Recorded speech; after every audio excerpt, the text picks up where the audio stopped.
Okay, now we're gonna get into my birth story.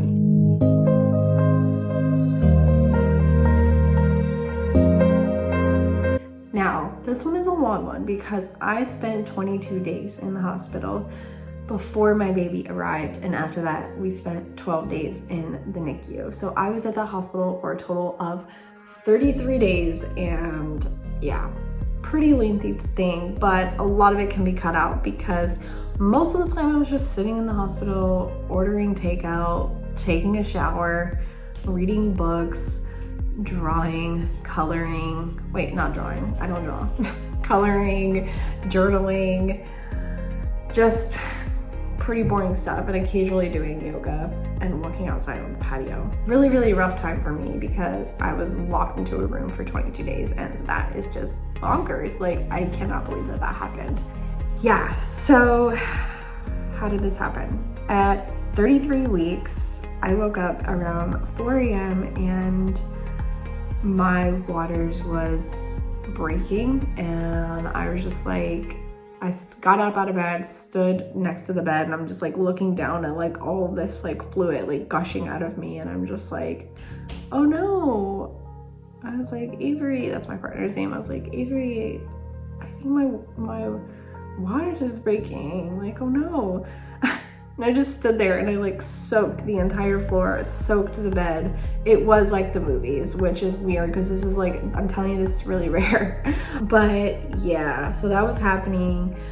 And I was just so sad. Like, I just kept telling him like, I'm so sad. I'm so sad.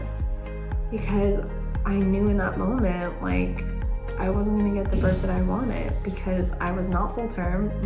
The birthing center I wanted to give birth at, they don't start allowing births until 36 weeks, and I was 33 weeks. It was super sad. I called my midwife in the middle of the night, and she called some hospitals for me. She found a space for me in a hospital that was about 20 minutes away from our house. Yeah, it was really no like rush. Like, I kind of just got dressed and I wasn't experiencing any like contractions or any pain at all. That just happened. And so then I had no idea what was gonna happen. I'm like, in my mind, I'm like, okay, if your waters breaks, like contractions like start within like 24 hours and then you're gonna have your baby soon. And so I was like, I don't know, like, I guess my baby's coming soon. So I packed my little hospital bag. By the way, my nursery was like not even close to being set up. I mean, full-term pregnancy is like, what, 42 weeks? Like, to me, I'm thinking I had like an entire extra month, like a month and a half, really. So I just packed what I had. I packed the smallest items I could find. And I packed like a dress for myself. Like, I wanted to have like a cute little like birthing robe, which eventually I did get, but I didn't have that. So I was like, all right, I'll just pack a dress. So I was like, I'm not gonna wear that hospital gown. Like, I don't know, I just didn't want to. We loaded up the car seat in the car. This is so funny looking back because it's like, we had no idea like what was gonna happen. It's a good thing that she wasn't born then, because then that would be probably be more time in the NICU. So we get to the hospital and they're like testing the fluid. They're like, are you sure you didn't like pee on yourself? And I'm like, no girl, like this is like a lot. And so they confirmed it was amniotic fluid, and they were just like doing all sorts of testings. And then finally I got a diagnosis of PPROM, premature pre-ruptured membranes. Premature, I forget, I don't know, it's called PPROM. Look it up. So the membrane that is the protective barrier between your baby and like the outside world is now broken. Once that happens, nothing can be inserted like vaginally unless it's literally sterile. And so there's also chances for like infections happening and kind of coming to the baby. And so they told me that I would probably be there for a while. And I'm like, what's a while? And they're like, a few weeks. And I was just like, I like couldn't comprehend it. They wanted to start me on antibiotics. So they started an IV on me, which was honestly the most traumatic thing I've ever experienced, like of this time. not the most traumatic thing I've ever experienced, but the most traumatic thing of this experience, is what I should have said. And yeah, so I started all these different types of antibiotics, basically just moved me into a room. And then I slowly started moving in because I realized I really was gonna be there for a while. 24 hours passed, no contractions happened. 48 hours passed, no contractions happened. And once I got past that 2 days, I was like, all right. I believe in myself. I believe in my baby, and I think she can stay in there. Because at this point, it was like, okay, she should stay in as long as you can keep her in. We don't want to get her out right now because you don't have any infection, and it's better to keep the baby like growing. Then we got a diagnosis that she had a growth restriction, so she was only in the 4th percentile for weight, and so they were worried about how small she was. And so then the NICU came and told us all the process of going to the NICU, and we're just like really overwhelmed at this point because we're just like, I thought I was gonna have like a peaceful little water birth and like everything would be fine. And my partner's also very positive. So at that point, like he definitely was feeling touched, and I could see him like start shedding tears because he was really worried about our baby. But I continued to believe in her, and I know he did too, but it was just sad because it was just like we were both very positive, and that isn't kind of like what we expected. So all that was happening, and yeah, we get transferred to a long-term room.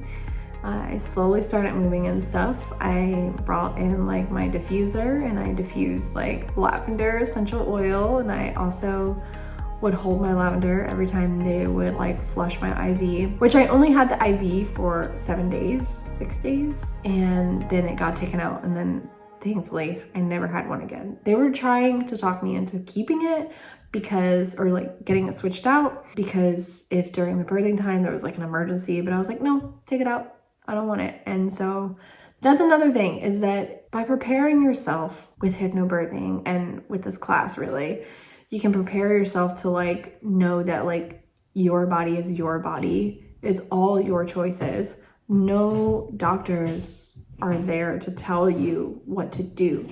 They are there to give professional recommendations that you should possibly follow, but sometimes not.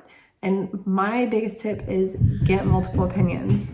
And that is exactly what I did for every step of the way through that process. And I had avoided like some exams, like cervical exams and stuff like that, that really just weren't needed. One doctor said that it was, and one said that it wasn't, or 3 others said that it wasn't needed. So you definitely want to get opinions when you're having a hospital birth, and just try to be prepared for that as much as possible. So yeah, we were just chilling in the hospital, and it was hard, very hard. And at one point my partner got a cold, and so I was like, well, you shouldn't be here because like I'm not trying to be sick if I'm about to give birth. I needed my immune system to be as good as possible to continue growing this baby in a healthy way with low amniotic fluid, which, by the way, anybody who doesn't know, amniotic fluid keeps producing because it's basically like your baby's like pee intake water. Like it just keeps going through baby and out of you. So when your membranes rupture, you're just like completely like, you just leak it out.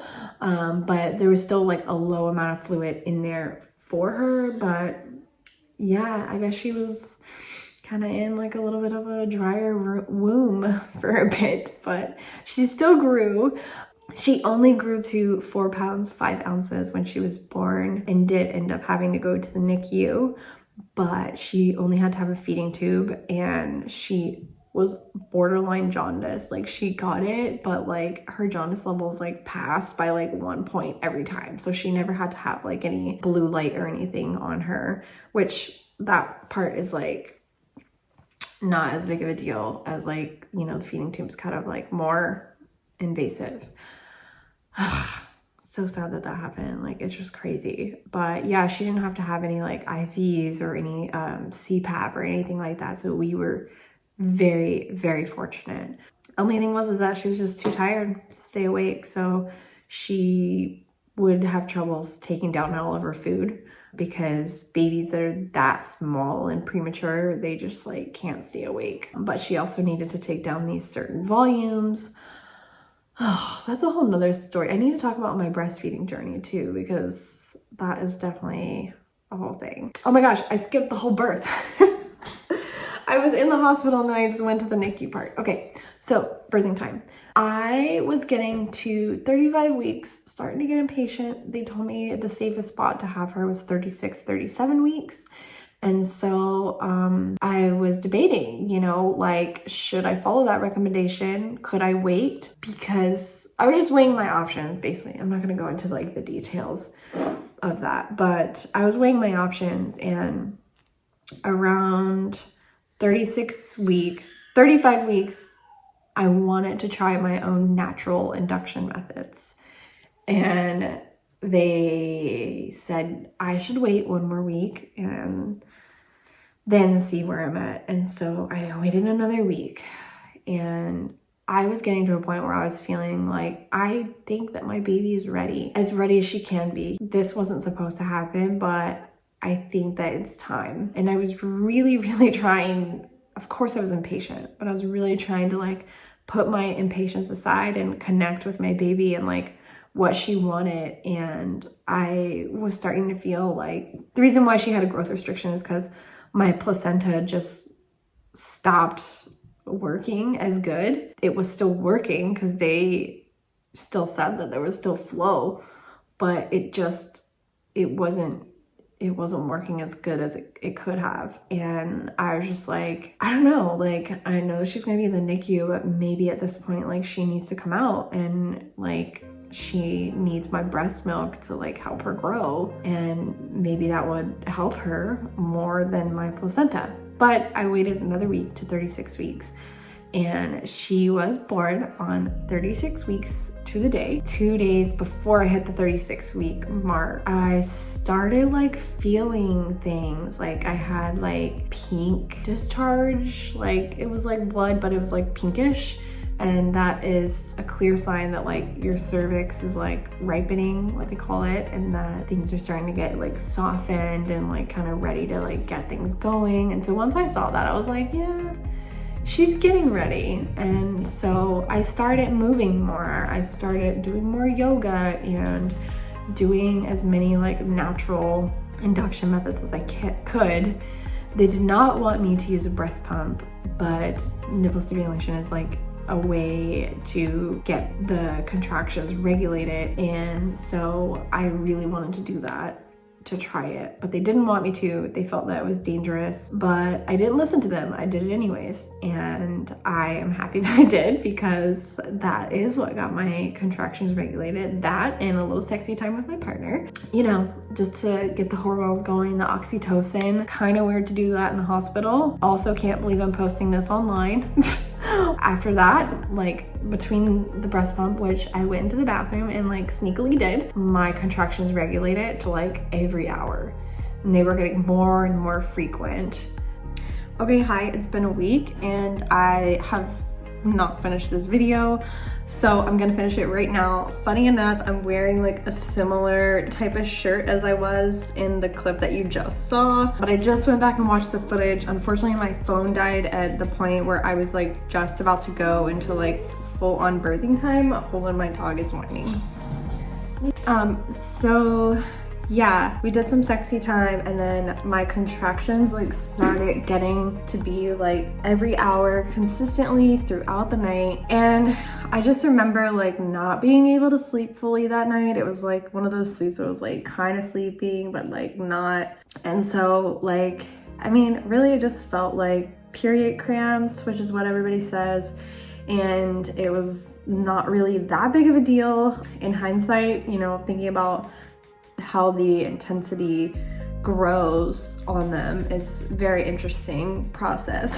I just kept trying to like relax through it, and then when I woke up that morning, basically like not waking up but like being like, okay, the sun's up, I'm just gonna be awake now.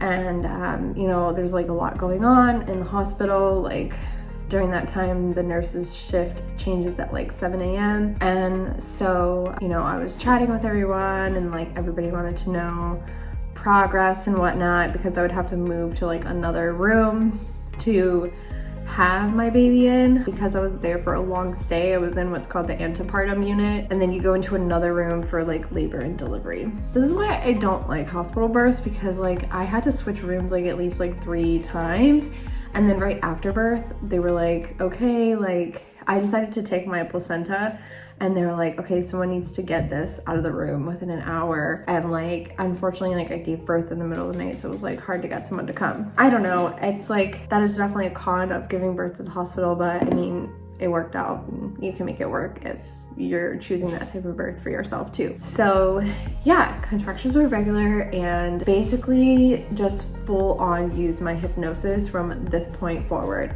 I didn't really go many moments without using it, and I didn't eat anymore either, just because it was like hard to concentrate on food. And it was so funny because like my partner was asking the doctor, like, doesn't she need to eat, because it had been like legitimately like 48 hours and I haven't had anything. I think I definitely had like water, but like I tried to eat a banana and like threw it up, and like that is also a very normal thing while giving birth, is like you throw up during it, just because the hormone, it's so crazy like what our bodies do. Like the hormones literally allow you to stay awake for so long. Sometimes it can be so overpowerful that you just like puke. And honestly, like I said, in hindsight, like it almost forgettable that I even puked, just because there was like so many other things happening in my body that I was just like, a natural reaction is like, whatever. Don't be scared if you're pregnant and you're gonna go into birth. And like, I really wanted to say that I almost like hate birth stories, because like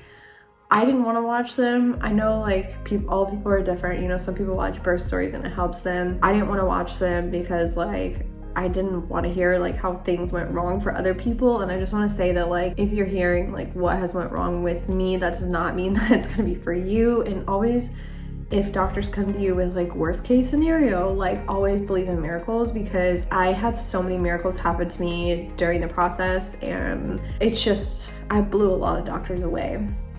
And so like a lot of them didn't really believe that my hypnosis was even gonna work, and they got to witness me doing it, and everybody was like, that was really amazing. And they did my first cervical exam probably in the middle of that day, and she was like, you're 90% effaced, which means the softening of it, like of your cervix, and then dilated is like kind of like the whole, like how big it has like dilated. Both of those things need to happen in order for the baby to come out and descend through the birth canal. So 90% effaced, I was super excited because I felt like that was actually kind of simple. I didn't have any problems. Like I was walking around the hospital, and like anytime like I would feel like a contraction coming on, I would just like stop for a minute and like do my affirmations, do my breathing, just breathe through it, and then just continued on. And so like, honestly, I was very proud of myself for that, but I was only 1 centimeter dilated. And then fast forward a little bit, basically that was all I did. Yeah, everybody was like, we can't believe that. It looked so simple for you. And so they were like, okay, well, we're ready to move you to the labor and delivery room, and then you can finish out there. And I feel like something happened to my body during that movement, because I was trying to settle into the new room, and like, they were coming and asking me all these questions, and like you have to like fill out questionnaires and like sign papers and just all this stuff that you don't want to do when you want to just concentrate on what your body's doing. But a lot of the stuff, like, you know, we kept the lights low in the room, and I tried to like hand off everything to my partner as much as possible. And that is a good thing about creating a birth plan and like knowing the responsibilities before you go in. And if you are only a couple of weeks away from delivering your baby, which I don't like the word delivering, I'm gonna say birthing your baby, you know, it's okay like even to make a birth plan now, because like I didn't realize, like I did a lot of stuff last minute just because of the fact that like the circumstances, and like it worked out surprisingly really well. Like the doctor who I wanted was the one who was there for my birthing time, and she was the one who cared the most about my hypnobirthing and like putting the signs outside to tell everyone to be quiet when they come in, and like respecting my privacy of like, you know, I didn't want too many people in the room because I felt very shy about my body, like, I don't know, that scared me so much about giving birth. I remember is that like, and that was one of the reasons I wanted to give birth in a birthing center, because I knew there'd only be like 2 people and my partner there. And even with all of that, like, I didn't want to see anyone. I wanted to be in the tub because I felt like the water would be protecting me and like kind of hiding me. And so it just felt very like exposed, and like the idea of that just like didn't make me feel good. Like, it gave me a lot of anxiety. I also had to have a team of NICU people in the room. So we talked about having them kind of just like in a separate area in the room, like behind the curtain. And then if they're needed, then they can come in later. So like little things like that, you can really break down like what you want. And, you know, regardless if it all happens or not, it still like gives you a sense of control. Like, if you're like me, like, honestly, I probably have control issues. And so like, I really wanted to control a lot about my birth and the scenario of my birth. Like, I wanted specific music playing, and like, I wanted specific oils, you know, diffusing in the background, and like specific lighting. And if you say all that stuff up front and just put it out there, even if you sound crazy, like, at least you have someone else on your team trying to make that happen for you. And like, regardless if it all gets taken care of, like, you will get some or most of it done. And maybe even all of it, depending on who you're working with. So definitely number 1 tip, create a birth plan and go over it with your birthing partner. That way they know what to do, because when you're in that time when you need to just like focus on what your body's doing and like allowing, really, like, birth is a time of allowing. And it's just really helpful for your partner to know like what they can do to support you, because once you're in it, you don't have time to give directions to people. So, okay, I'm getting off track. So, okay, next we move to the labor and delivery room. Contractions getting more and more intense, like still going. I had my yoga mat on the floor, which is really gross, honestly. I had to like disinfect that when I came home because I was pretty grossed out about that. But maybe I suggest like maybe getting a yoga mat that you don't care about anymore, have it there. And then you can even put like hospital blankets on the floor as well to kind of like make you feel a little cleaner. And really just like moving your body and like stretching and like allowing everything to just kind of like go with you during these moments. So kept doing that, and I did one more cervical exam. By the way, you can opt out for cervical exams. Like, it's all by choice. And so you don't have to do all of them. I opted to do another cervical exam because I, at this point, was like getting to be like less shy about having my body out. And like, honestly, the cervical exam was so much better than pap smear. I was like, oh my God, that was like not that bad. I was really curious, like number wise as well, like how much farther I'd gotten. So it had been like over 15 hours, and then I was only half a centimeter more. And I just felt like really defeated because I was like, I have been working so hard for this. And so I kind of was getting to a point of like talking to them about induction, and she believed that, you know, we could do that. Like, we could definitely utilize some Pitocin. And so I was like, okay, fine. I was like, but I don't want that nurse doing it. Like, that's another thing. Like, if you feel uneasy about somebody doing something to your body, like, just call for somebody else. Do not worry about hurting anybody's feelings. This is your birthing time. It's your body, and like, screw everybody's feelings, because like literally nothing else matters in this world right now except for you, your health, your baby, and your baby's health. So she was like, no problem, we're gonna call in an IV specialist. And so we had to wait for the IV specialist to like come to the room, and it took a while. And so while I was waiting on that, I was feeling so much anxiety because like I said, did not have an IV in, and so they would have to like put one, and I was like, oh my God, like getting an IV put in is literally horrifying. And so like to do that on top of like the contractions that was already happening, and like a lot of the times too, like I needed to like move my body like during the contraction, otherwise like it felt like it was just way more intense. And so like, what if I had a contraction when they were putting the IV in? Like, I was worried about all those things, and I was just like shaking with anxiety. That's another thing too. Your hormones get so heightened that like sometimes you get like shivers. It is just so crazy. Once you get to the end of this, like you will feel like you just climbed a mountain. Like there is nothing more proud of yourself that you can do than to give birth and like have that physical activity go through you, and like you complete that. It's like you just lifted like 500 pounds or something.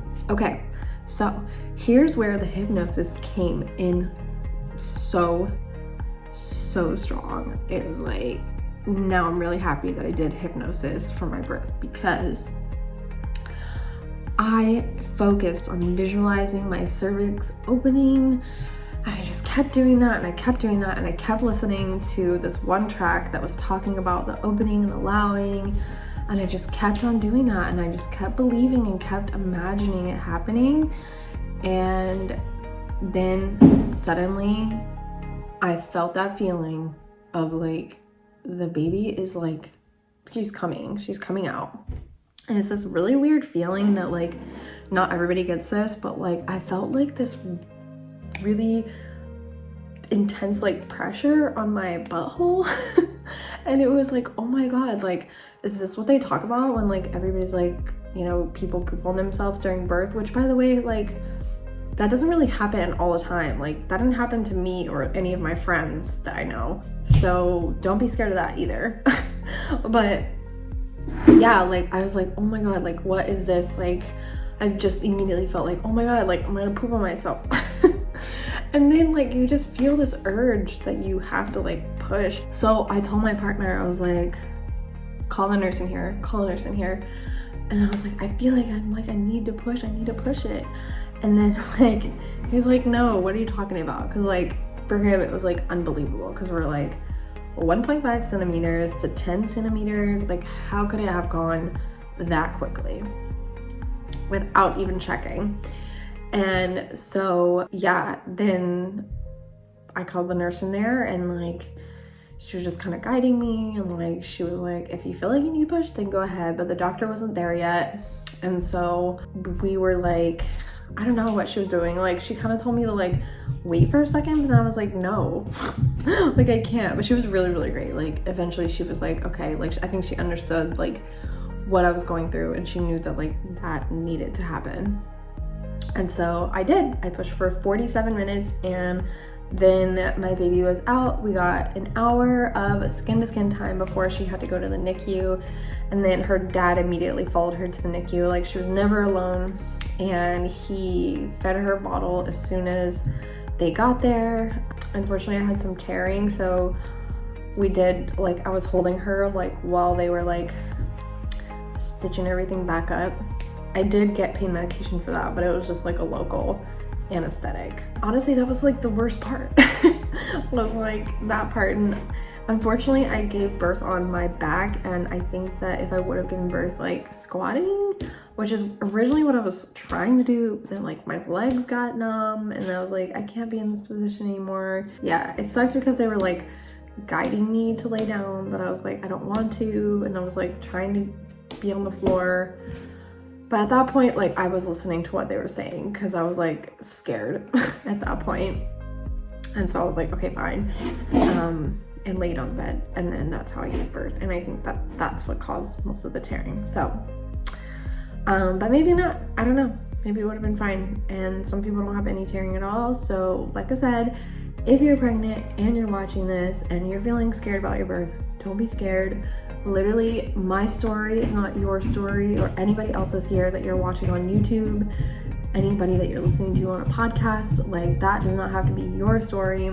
And I'm just telling you my story just so that way you can honestly like do hypnosis for your birth. Because like if I can give you any tip, like that was like it was like, I'm biased, I know, because I'm a hypnotherapist, but like seriously, I was in disbelief. It was the most powerful hypnosis like work that I've seen, and mainly because you don't feel like you're in hypnosis, and your brain, like normally when I do a hypnotherapy session, like the imagination is so vivid and like the visionary, and like people see so many things. But like when you're doing hypnosis for your birth, you're really just in a relaxed state, but you can still see and hear and talk and everything.